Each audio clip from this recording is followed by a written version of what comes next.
देख रहे हैं पंच न्यूज एनसीआर और मैं हूं आपके साथ मानवी ठाकुर। शुरुआत करते हैं आज की खास खबरों से। अधिक अपडेट्स के लिए बने रहिए पंच न्यूज एनसीआर के साथ।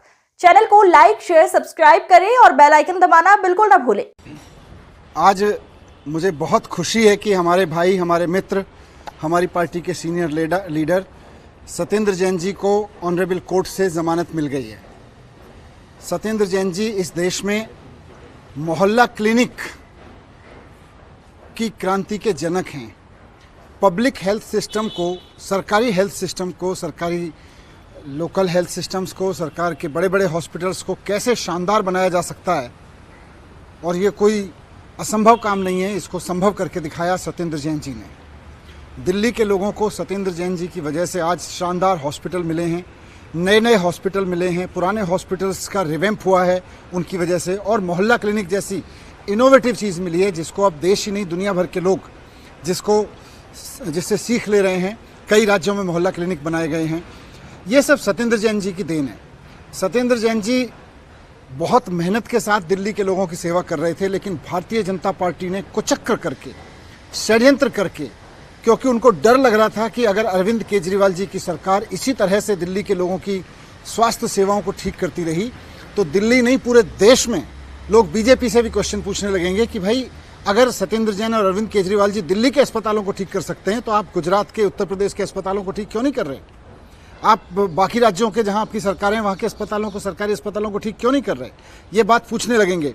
इसलिए सत्येंद्र जैन जी को गिरफ्तार किया गया। कुछ नहीं मिला उनके खिलाफ, तो 4-4 बार उनके घर पे ईडी की रेड की, भारतीय जनता पार्टी ने ईडी की रेड कराई उनके घर पे, लेकिन उसके बावजूद उनके घर से एक पैसा नहीं मिला, एक कागज नहीं मिला।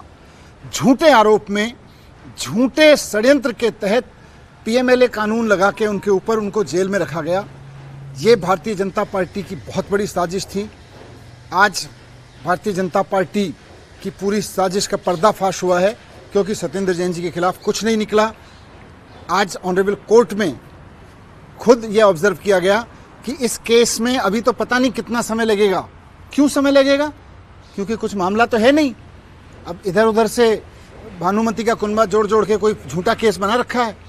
तो आज मोदी जी को, भारतीय जनता पार्टी को सत्येंद्र जैन जी से माफ़ी मांगनी चाहिए उनके इतने सारे दिन खराब करने के लिए। और सिर्फ सत्येंद्र जैन जी से नहीं, आज मोदी जी को और भारतीय जनता पार्टी को दिल्ली के लोगों से माफ़ी मांगनी चाहिए, क्योंकि सत्येंद्र जैन जी के जेल में जाने से सरकारी अस्पतालों में जो काम इतनी तेज़ी से चल रहा था उसका नुकसान हुआ है। सत्येंद्र जैन जी के जाने से मोहल्ला क्लिनिक में जो काम चल रहे थे उनका नुकसान हुआ है।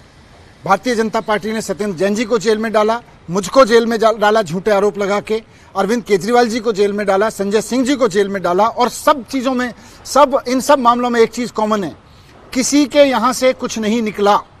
सिर्फ झूठे आरोप भारतीय जनता पार्टी ने लगाए और उनकी वजह से उनकी ईडी ने पकड़ के लोगों को जेल में डाला। मुझको भी झूठे आरोपों में डाला, मेरे यहाँ से कुछ नहीं मिला। अरविंद केजरीवाल जी के यहाँ से कुछ नहीं मिला, उनको भी जेल में डाल दिया। संजय सिंह जी के यहाँ से कुछ नहीं मिला, उनको भी जेल में डाल दिया। सत्येंद्र जैन जी के यहाँ से कुछ नहीं मिला, उनको भी जेल में डाल के रखा इतने लंबे समय तक। केवल एक ही मकसद था, दिल्ली के लोगों के काम रोकना। मैं आज दिल्ली के लोगों को भी कहना चाहता हूँ कि भारतीय जनता पार्टी काम रोकने का षड्यंत्र करती है। आपने देख लिया कि पिछले 1-1.5 साल में हम सबको जेल में डाल के इनकी मंशा किस तरह से काम रोकने की थी। लेकिन अब अरविंद केजरीवाल जी बाहर हैं, उसके पहले संजय सिंह जी, मैं बाहर आ गए थे, सत्येंद्र जैन भी बाहर आ गए हैं। सब काम अब बहुत तेजी से होंगे और दिल्ली के काम बहुत अच्छे से होंगे। सर, आज संभावना बन रही है कि आज वो तिहाड़ से बाहर निकल सकते हैं, तो क्या आप लोग सबको जाएंगे उनको लेने के लिए? बिल्कुल बिल्कुल लेने जाएंगे। सत्येंद्र जैन जी हमारे सबके हीरो हैं, हम सबके नहीं, पूरी दिल्ली के हीरो हैं। हेल्थ सिस्टम को देखें तो पूरे देश के हीरो हैं सत्येंद्र जैन जी, उनको लेने जाना बनता है। विधानसभा के ठीक पहले सारे नेता आपके जो एक एक करके जेल में गए थे, उनके बाहर आने, देखिए भारतीय जनता पार्टी ने क्यों डाला सबको जेल में? सिर्फ इसलिए ना कि मैं, सत्येंद्र जी, अरविंद केजरीवाल जी के नेतृत्व में जिस तरह से एक के बाद एक हेल्थ सिस्टम, एजुकेशन सिस्टम, बिजली के सिस्टम में, पानी के सिस्टम में काम कर रहे थे, उन कामों को रोकना इनका मकसद था। कुछ समय के लिए काम रोके, लेकिन इनकी साजिशें नाकाम हो रही हैं।